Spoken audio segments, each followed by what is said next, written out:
This is the journey to One Africa.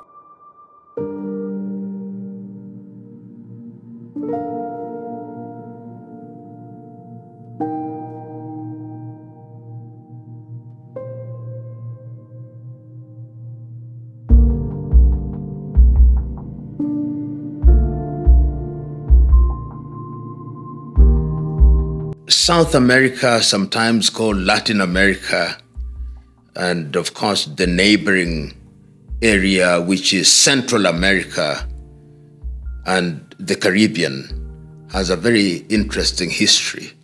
I remember when we were being taught history, that was called the New World. New because it is the Spaniards specifically who went to that area. And it must never be forgotten that Christopher Columbus, who is said to have discovered the New World, was actually on his way to India. He got lost. And when he met the indigenous Americans, he called them the Red Indians because he thought he was in India. But that in itself makes that part of the world very unique because they were empires which had been built. The Aztecs were there, the Arahuacans. If you look at what is now Mexico, there were the Mestizos, there were the Aztecs, complete with civilization. The Arahuacans were to be found in what is today Honduras, in Colombia, in Costa Rica, in Panama, in Nicaragua.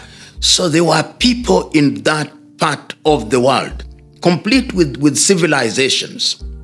And the Arahuacans, of course, we know, were completely decimated by the Spaniards. The Spaniards went there, and the Spaniards were in Mexico, what is today Mexico, in Nicaragua.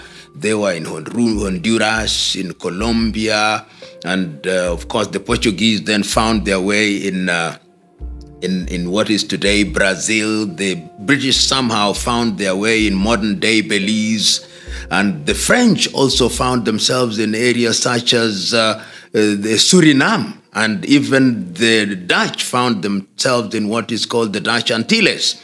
So these new lands became the subject of slavery initially because the local peoples were decimated deliberately by military action and also by disease. Because these individuals came with certain diseases which were unknown in that part of the world, particularly the Spaniards and the British, as I've already said. And the net effect is that whole populations were dominated and completely eliminated in certain cases. So that if you go into the Arahuacans now, the people who are called the Arahuacans, who then moved into the island that is called St. Vincent and Grenadines, their language was wiped away, but is now being revived. If you hear of a language called the Garifuna, that is the language which is spoken by the Arahuacans.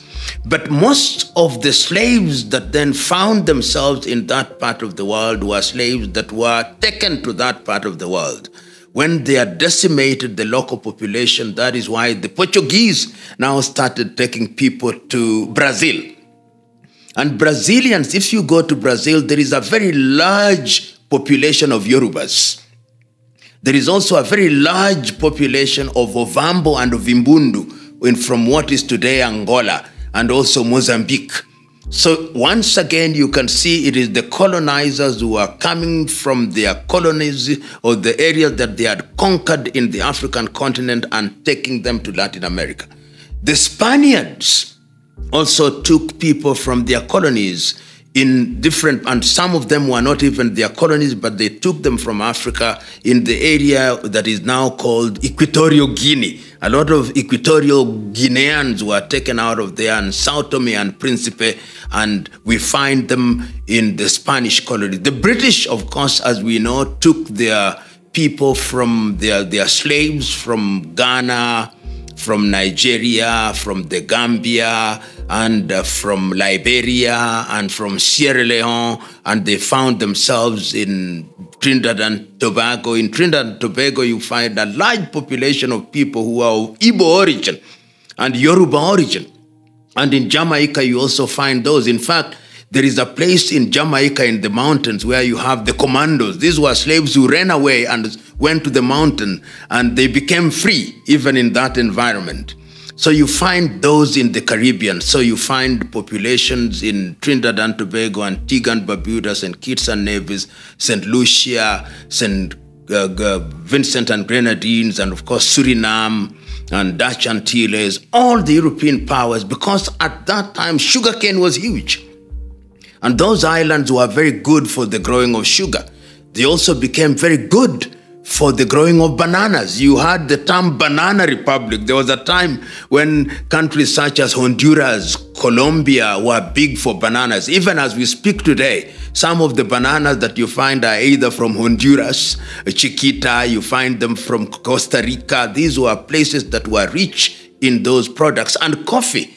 And of course, these then became the target where you took some of the slaves, and slavery was alive and well in that particular area, and they were enslaved during that particular area. Then the era of decolonization, I think it is in the month of September 1812.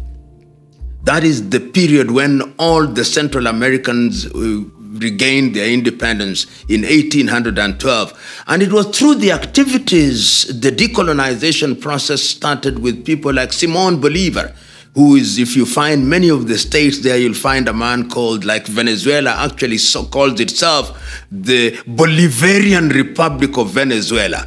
And I think Bolivia is actually named after Simón Bolívar. So these were the individuals who then started the idea of fighting this, both after slavery, the decolonization, and of course the much younger people will remember Ernesto Che Guevara. And we don't mention Cuba in the mix. Cuba was also, of course, controlled by the Spaniards. We have not mentioned Bahamas in the mix. All these were countries that suffered under classical slavery and subsequently colonization by the Western European powers, to be specific. you know, slavery is a very bad thing, and there were different forms of it. When we speak about slavery, sometimes we talk about slavery as if there was a uniform way of dealing with slaves across the colonized and the enslaved societies. Each of the powers, European powers, during the days of slavery had their own way, because they remember slavery and there was slave trade. So that if you went into the areas where the Portuguese were, or where the Spaniards were, or where the Dutch were, or where the English were, you discovered that even when you regained your freedom, really you did not regain it. Your master still had control over you. And laws such as that were laws which were designed to ensure that you continue slavery. And the reason was this: it is not everybody who agreed to the abolition of slavery. So that even when slave trade had been abolished, slavery still continued. The only thing that stopped is that you could no longer legitimately sell human beings as commodities. But slavery remained, and as we speak, remains now. So in many of those parts of the world, you still had enslavers who could come for you. You are free, but they can come for you and take you. And you work in their farms, and they deal with you as they deem fit. Sometimes the only thing they gave you was food. And the Portuguese were terrible at this. The Spaniards were terrible at this. The English pretended, of course, after the abolition, that they were no longer doing this.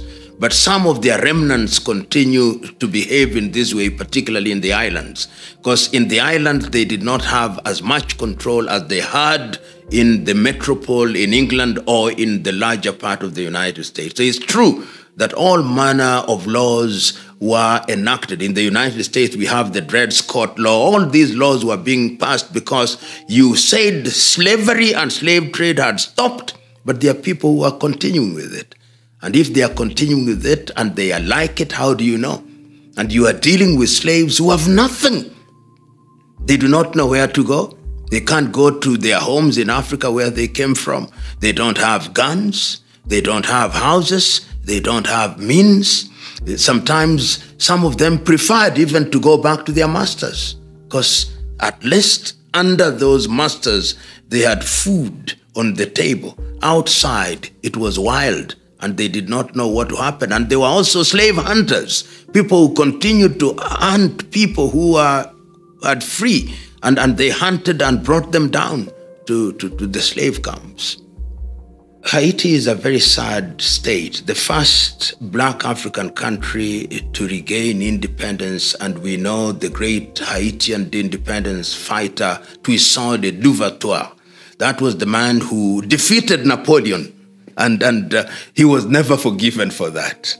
When he defeated Napoleon, the French never forgave him, and of course they were granted independence in 1890s, and it was black dominated.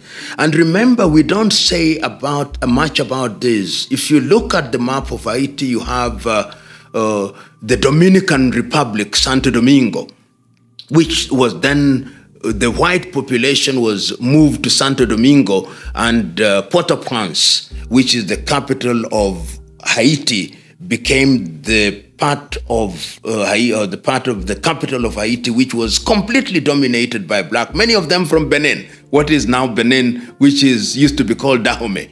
And you will discover that they actually retained most of their culture. But the French have ensured, and the French swore that Haiti will never know peace. That they humiliated us by defeating Napoleon, they will never know peace. So at independence, Toussaint Louverture signed that they would be paying money to the French as compensation. I think it was, if it is not him, but I think the Ceylan, one of them signed, and Haiti continued to pay reparation. You remember, I mean, somebody has enslaved you. Somebody has colonized you, and when they are leaving, they say you owe them. And it is as if there was a conspiracy amongst the white powers in that part of the world, because when the French left, there was a period in 1905, I think, for a few years, when the Americans actually occupied Haiti and dominated Haiti. If they had wanted Haiti to prosper, they would have ensured that it did. But they did not. And after that, of course, we know how they presided over the occupation of Haiti by some of the most abusive leaders the world have ever known. Jean-Claude Duvalier, called Papa Doc, who used a combination of voodoo and violence to dominate Haiti. And I remember as a young man, we used to hear about Jean-Claude Duvalier, Papa Doc. And after that, of course, we had the son, Baby Doc, who dominated Haiti. And it was all violence, it was all voodoo, and Haiti remained poor and impoverished. So that when in the late 1980s and early 1990s, there was a movement now to try and stabilize Haiti. And there came a man who was a Catholic priest, Jean-Baptiste Aristide, who tried to change Haiti, to try to create order in Haiti. He was removed. Jean-Baptiste Aristide was removed, and then later he was brought back, and I think at time, I think he even came to and lived in South Africa, Jean-Baptiste Aristide, and he went back, and Europe and America, France and America have ensured that Haiti is the way it is. Now Haiti is a land of gangs, everybody occupying their own little corner. It is, if you talk of a failed nation, if you talk of an ungovernable nation, Haiti is. And that is on the doorsteps of a country that claimed that it's the strongest country on earth. One would have assumed that if there was ever a case of a country that needed the intervention of the world through the UN, to simply go there and say that this is a US mandated administration and we administer Haiti for the next 25 years, when it is stabilized, then we will give it back to the people. I give you this, the history and what is contemporary, that it may be understood that slavery and colonization and its impact are things that are with us. They are not things that we read in history books. You open any major television, you'll see what is happening in Haiti now. Gangs in Port-au-Prince with AK-47s and other military-grade equipment and machetes in the streets. When you sleep in Port-au-Prince, one eye must be open, courtesy of the legacy of slavery and, of course, colonization, and, of course, neo-colonization, and, of course, the vow that was made by the French: Haiti will never know peace. The French are a unique people. Unique in the sense that they claim that France is the mother of modern-day revolution, with the French Revolution in 18th century. Liberté, fraternité. That was France during the revolution, and that they exported this revolution to the world. Yet somehow, France is the worst of the colonizers from all objective assessments. Of course, Samora Moises Machel said it is wrong to categorize slave makers as one being better than the other. But permit me to say that they were the worst. Number one, unlike the British, who simply were interested in your resources and therefore engaged in what was called direct rule, the French wanted to assimilate you. So their policy was assimilation. They came to the colonies and they wanted to convert you into Frenchmen and French women. And in school parades in the colonized parts of the world by the French, like Senegal, like Mali, like Burkina Faso, which was then Upper Volta, like Togo and Benin and Suriname, during the parade in the morning, pupils used to recite our ancestors, the Gauls.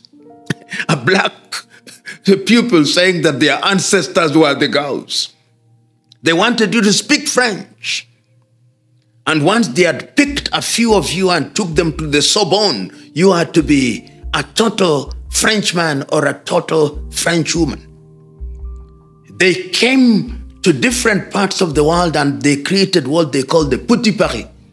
Abidjan is Petit Paris, the small Paris. And their colonies were actually called overseas territories, les territoires du Haute-Mer. They called them overseas territories, being administered from the metropole. The French never intended to leave. They never intended to leave Suriname. They never intended to leave Vietnam. They never intended to leave Senegal or Mali or Guinea-Conakry. And they were vicious. They punished you. They humiliated you. They did not want you to speak your language. I do not know why they were that harsh. Perhaps it's because of their history. Remember, this is a country that had kings. This is a country that had Marie Antoinette. This is a country that had King Louis XVI, and there was a time, it is King Louis XIV, who at one time when he was asked, and what is the state? I think that is that experience. King Louis XIV, when they were controlling France, he was asked, and what is the state? He said, l'état, c'est moi. I am the state. And when later King Louis XVI and Marie Antoinette came, the French were humiliated. When the people asked, where we want bread, they say, why don't they eat cake? And I think that history, that pain, when they they created the revolution, I think, in 1789, and they created the revolution. France was humiliated during the war by the Germans, and when therefore they became colonialists, they were visiting this pain upon the world. And as early as 1958, as recently as 1958, when they recalled Charles de Gaulle to come and take over power in 1958, remember when Charles de Gaulle came, this was a military general. This is the height of decolonization. He used military force in order to retain the French colonies. And the colonies is what made France what is. So that the France that you see now is a France that is built on the back of those colonies. They were harsh because their very survival depended on these colonies. And their harshness can be seen when, on the eve of independence in African countries, they signed the Pact for the Continuation of Colonization. The yes-no vote for French colonies to decide whether after so-called independence they would retain connection and connectivity with Paris. They gave everybody the opportunity to vote yes or no, but they did not want you to vote no. So that when Guinea voted no under Ahmed Sékou Touré, when they were leaving, they destroyed everything that was capable of being destroyed. Modibo Keïta, in what was then the French Sudan, now Mali, they destroyed everything. Algeria, the pogrom in Algeria, when they were leaving, then led by Ahmed Ben Bella, they destroyed everything. The other countries, they continue to control. As we speak, the currencies of all former French colonies are still printed in France, CFA franc. Their cruelty, I think, comes out of a big psychological burden, which they visit, transfer of aggression. It is painful. You can see even as we speak during the coup d'etats in Africa, the arrogance. You tell a country which is equal in international law that we have accredited our ambassador, we do not care. France, the home of revolution, the home of coup d'etats at one time, can not recognize a revolution when it's taking place, and they say, accept our ambassador. We don't accept the revolution. That is France for you. Arrogance. The most arrogant of the colonial powers. You know, the history of France is the history of how the arrogance fall. If you allow me, the school bully who takes lunch from every little boy and little girl thinks that he is invincible. Then one day, the little boy says, today you are not taking my lunch. And what the little boy does is to hit you when you did not expect. And you find yourself on the ground and everybody is laughing at you. France did not see what is happening in West Africa coming. So they find themselves at a time when they are very weak economically, when at home the population of immigrants is growing bigger and bigger. You go to cities such as Marseille, you find Algerians, you find Moroccans, you find Senegalese, you find Guineans, you find Burkinabe, and things are not happening as they used to be then in the former colonies that you thought you are controlling. A breed of young men and women begin rising. They rise in Guinea-Conakry, and the first thing they do is they say, we abolish all the agreements that exist between us and France. They rise in Burkina Faso and they say the same thing. They rise in Mali and they say the same thing. They rise in Niger, which has been providing you with uranium. Now you can't take it. I think they cannot take it because they are losing food which has been inside of their mouth. And they do not know how to behave. As somebody once said, without Africa, there is no France. Without our former colonies, give France only 20 years, and it will be one of the poorest nations in the continent of Europe. And that is going to happen. And they are resisting because for them this is life and death. But the stars, which I can now perfectly read, are telling me that their goose is cooked, and very well cooked. The story of South America or Latin America or Central America is unique. Unique in the sense that most of the people who now occupy Latin America are all not indigenous to Latin America. The Arawakans and the mestizos who are indigenous, they are very few and far between. Whether you go to Mexico, you'll find them, but they are very few. The Aztecs and their descendants, very few. If you go to places such as Nicaragua, the Aborigines are very few. You go to Mexico, they are very few. So that if you go to many of these places, go to Brazil, for example, which has one of the largest black populations anywhere in the world, over 133 million. And of course, there are very many people of Portuguese origin and people from different parts of the world. So these are all immigrants who have in large integrated and to the extent that is possible, even being racist, it does not make sense. You see quite some integration there. The same is true in Colombia. We now have even the vice president of Colombia is African. The same is true of Honduras. The same is true largely of Chile. And we have, of course, we have seen recent problems in Peru because of the, you remember Peru, even at one time their president was somebody of Japanese origin, Alberto Fujimori, who was from Japan. But there is one unique Latin American country that we don't talk about, Argentina. Argentina deliberately decided to whiten the population. So most of the coloreds and blacks in Argentina were eliminated. But the point is that Latin America underwent several problems. You remember there was a time when coup d'etats were the thing in Latin America, whether it was in Brazil, it was a military government, whether it was in Uruguay, coup d'etat, in Argentina, coup d'etat, Honduras, coup d'etat, Chile, coup d'etat, Peru, coup d'etat, in Central America, Nicaragua, coup d'etat, Panama, coup d'etat, Costa Rica, civil war until 1948, Mexico.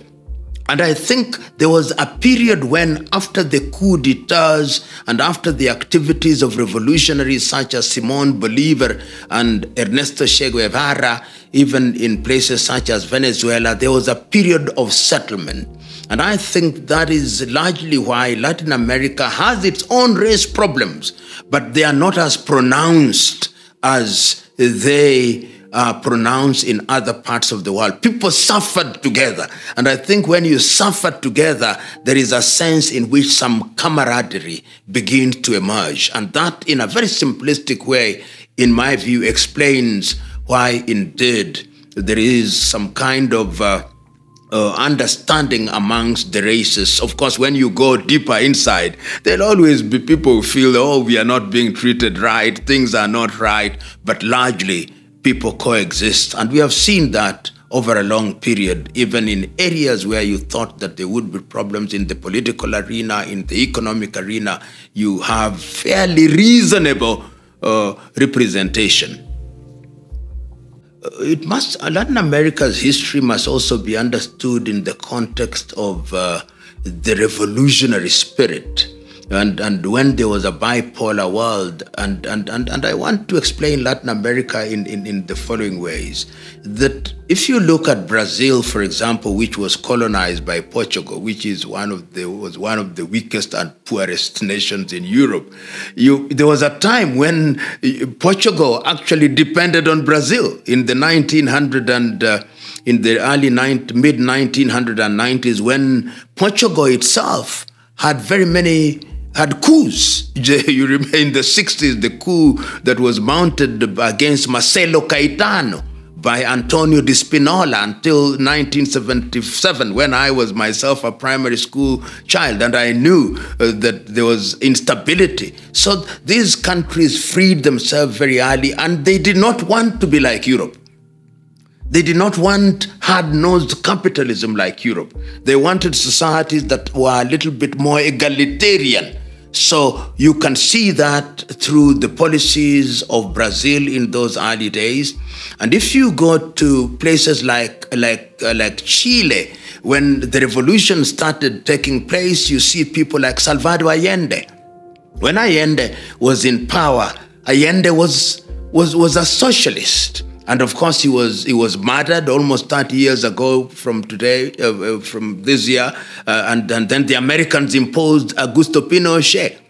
And we can also remember the socialist movement in Argentina during the period of Juan Perón. And socialism was also the way to go in those days. And then if you look at what we now call the Bolivarian republics, Venezuela, which led to people like Hugo Chavez. You look at Bolivia, to Rios. You look at Panama, Omar Rios, who was a socialist. And you look at Nicaragua with Ortega. And so you can see a Latin America that very early on was very different. They say, we think when you are socialist, you take care of social welfare things. You take care of education, you take care of health, you take care of these basic things. And I think that is now serving them well. A little country such as Costa Rica with a population of 5 million has free healthcare, free education. And what do they have to export is just bananas and tourism.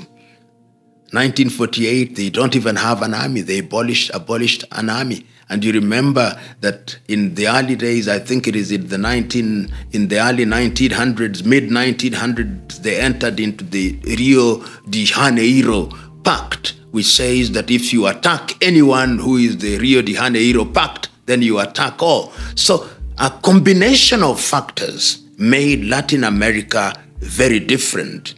The Americans always wanted to treat Latin America as their backyard.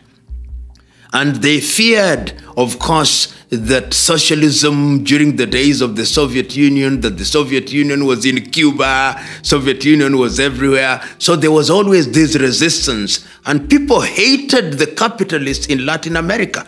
And that is why those who claimed to be socialists were in ascendance. And when government settled, they did not ignore what are socialist policies. And that continues even as they suffer here and there to serve them reasonably well. That is not to say that you don't have problems in Nicaragua, or that you don't have problems in Peru, or that you don't have problems in Bolivia, or that you don't have problems in Colombia or Uruguay or Argentina. You do.